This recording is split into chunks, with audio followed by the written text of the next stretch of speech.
Hola, en este video hablaré sobre el panorama general de la literatura española del siglo XVIII.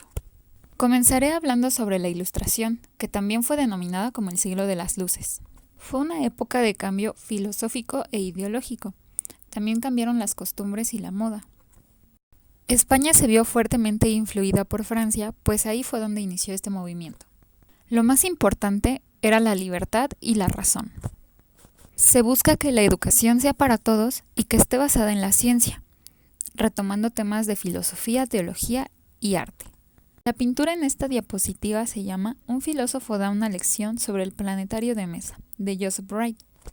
Vemos cómo del centro de la mesa surge una luz que ilumina a todos, metafórica y literalmente. Hablando de arte, es importante mencionar que se institucionalizó el arte y el artista adquirió un estatus. Hablando de artistas, me gustaría hablarles de 3 autores. El primero es José Cadalso, autor de Cartas Marruecas. Después, Gaspar Melchor Jovellanos, autor del Delincuente Honrado. Y por último, Leandro Fernández Moratín, que escribió El sí de las niñas. Ahora pasemos con el romanticismo, que fue un movimiento que quiso romper con todas las reglas del neoclasicismo. Dentro de este movimiento literario surgieron varios géneros como la ciencia ficción, que es una crítica humanística sobre la ciencia. Se generó literatura de corte histórico y social.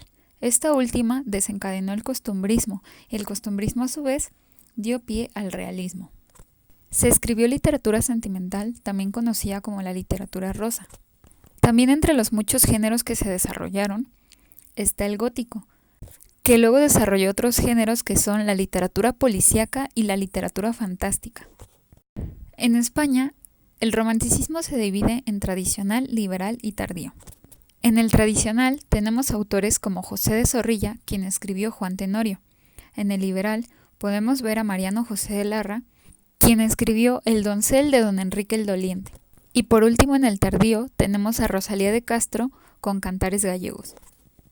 Ahora pasamos al realismo, que inició en Francia en los años 30 y llegó hasta España en los años 70 con la Revolución de 1868. En esta literatura se busca una visión objetiva más que una subjetiva. Hay un idealismo burgués que va de la mano con el crecimiento de la burguesía. Se vuelve aspiracional, pues da la ilusión de que pueda haber una trascendencia social.